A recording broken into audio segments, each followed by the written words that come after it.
And then you have relational power. I studied the life of David, and I discovered it was not just the anointing that made David king. It was Jonathan that made David king. First Samuel 18 verse 1 to 4. After David destroyed Goliath, David gave a speech, and immediately the Bible said Jonathan removed his robe, gave to David, and bowed down and worshiped him. Saul came and insulted him. He's about to take your throne, and Jonathan endorsed it. When Saul wanted to kill David, Jonathan was the one that taught him the secret of escape. David would have died. So there are certain relationships that if you don't have and manage well, you may be anointed, but you will not have impact and you will not succeed.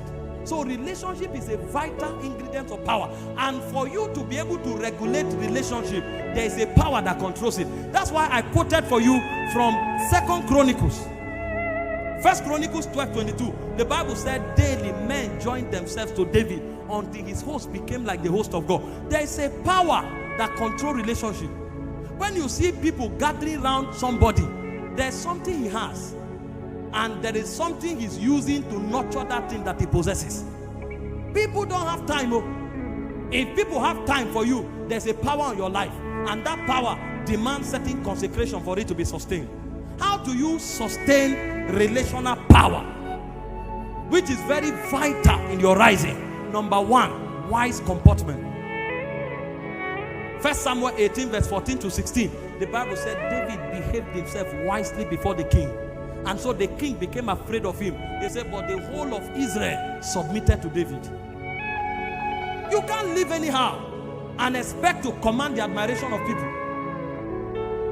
People have standards. People have moral values. They admire you to the degree that you align to standards and moral values. You live carelessly, nobody can associate with you. That's why even people that people associate with, when they violate moral codes, people leave them. And you find them angry that those who are loyal to you in your hard time. Or that hard time is different from scandal and ridicule. Don't live carelessly and expect people to endorse you in evil. You see them using all kinds of manipulation, but I gave you food. Moral values are superior to food. If you violate them, men will desert you. You want to command relational power, then you must comport yourself wisely. Live your life according to value systems. Number two, how to sustain relational power. Genuine love for people and not what they have to give. The moment people discover that you are a parasite, you will irritate them. Anybody who can sustain relationship is somebody who loves people genuinely. John 21 verse 15 to 16. Jesus came to Peter and said, Simon, lovest thou me more than this? He said, Lord, you know I do. He said, keep my sheep, my lamb. Simon, lovest thou me more than this? Lord, you know I do. Keep my lamb. 3 times. The third time, lovest thou me more than this? Say, yes, you know. He said, keep my sheep. No relationship thrives except as love is proven. There are people who only call you when they have needs. The moment you see their call, there's no food at home. The moment you see their call, they need school fees. The moment you see their call, they need small cash. If they do it once, twice, thrice, the next time they call, you block them. It's not your fault. Everybody hates parasites. It's a wicked disposition. And so if you want to build the power for relationship, you must be selfless and sacrificial. Only sacrificial people can sustain relationship and purpose-driven relationships. John 15:13, Jesus said, no greater love than this that a man can show to his friend, that he gives his life for his friend. Jesus is teaching us that meaningful relationship thrives. See, make sure you show genuine love. Don't be with people because of what they can give you. It's wickedness. And that's why many are not sustaining. Every 4 months they have a new friend. You will never see them with somebody that have been with them for 10 years. And they are accusing everybody. It's because their heart is wicked. They only use people. They don't love people. Anybody who discovers you are using him will depart from you. Number 3, How do you build relational power? Is by sustaining integrity. Ephesians 4:25, Proverbs 25:19. If you are somebody who is not consistent, you say one today, say another one tomorrow, people will become careful of you because they want to defend you while they are in the heat of the battle. You will now call them aside and say, I'm sorry, that thing I said is not like that. Really? And you allowed us to get to this level. They will never stand with you again. You want to build relationships that matter? Be honest, be truthful, have integrity. See, it's better to tell people the truth, let them leave you, than to keep them with a lie. The day they discover it, they will not only leave you, they will hate you. I'm telling you why many don't have support from men. Number 4, how do you sustain relationships? Through respect and honor. Philippians 2 verse 3 and 4. The Bible said to esteem others more than yourself. If you don't genuinely honor people, even those who are under you, honor them. Every human being commands respect. If you treat people like rats, a day will come they will say, you are not my God. They will walk away. Show people respect. They are not slaves. They are not slaves. Let them know that they are worthy of honor. The Bible said in 1 Peter 2:17, say, honor all men. There's a place for rebuke, there's a place for correction, there's a place for chastisement, but they must know that you honor them. That's how you build lasting relationship. And if you find anybody who has that power, he knows these things. Honor.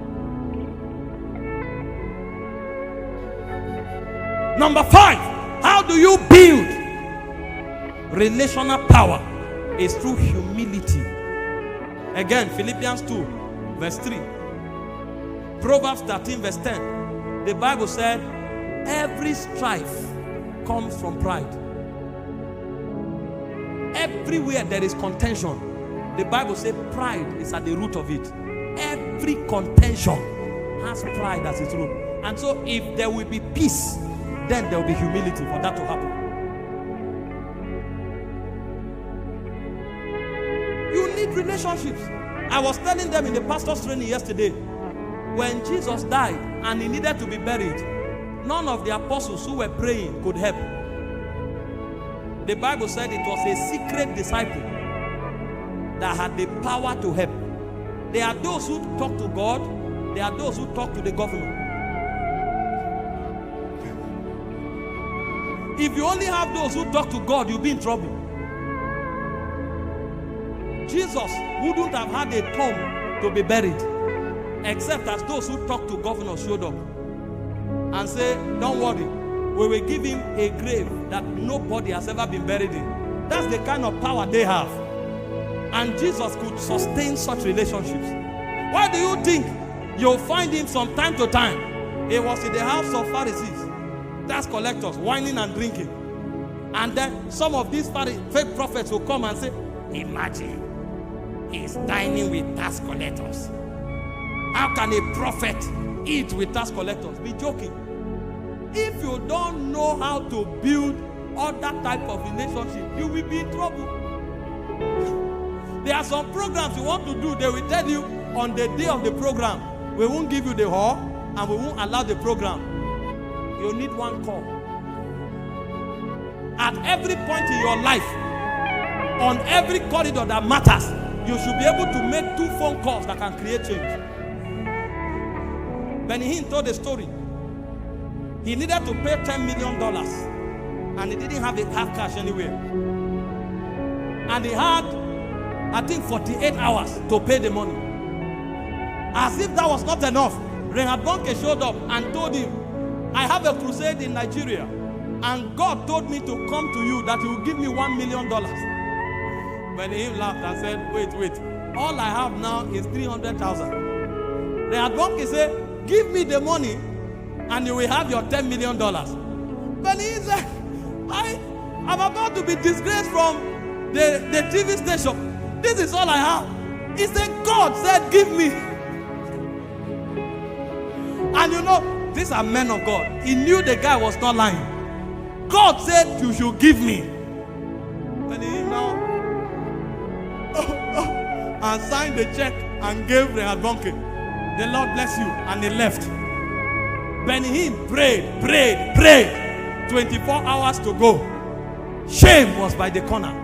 And he remembered there's a man called Orokpo. They have been friends for 20 years.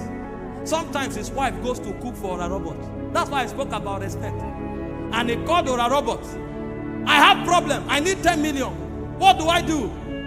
Orokpo say, I'm coming. I have that power. So me, I can raise money. You have relationship. And Orokpo showed up.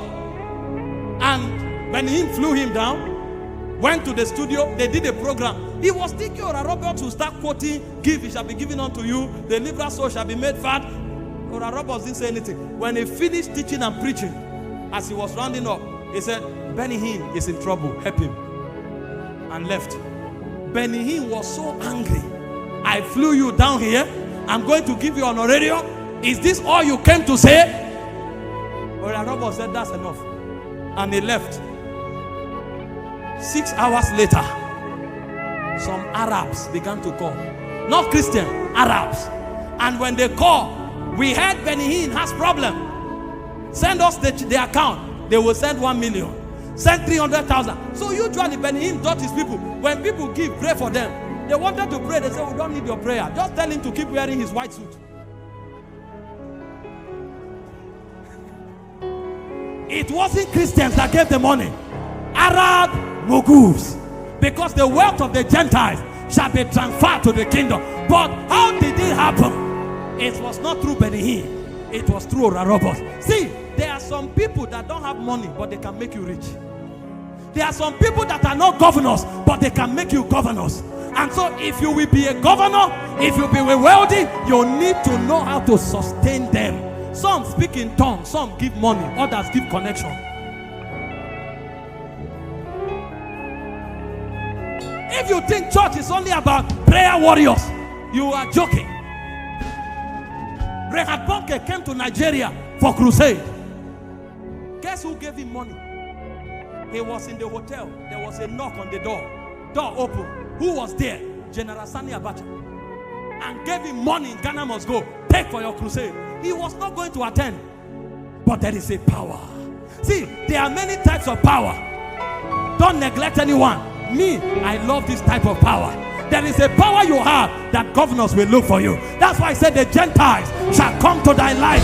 Kings shall come to the brightness of thy rising. Thank God for prayer warriors. But we need kings. We need Gentiles. We need businessmen. He said you shall suck the breast of kings. He said strangers shall stand to build thy wall. It's a power.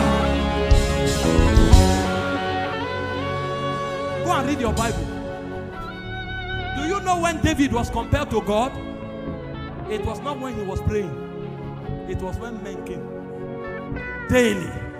1 Chronicles 12:22. Men joined themselves to David until his host became like the host of God.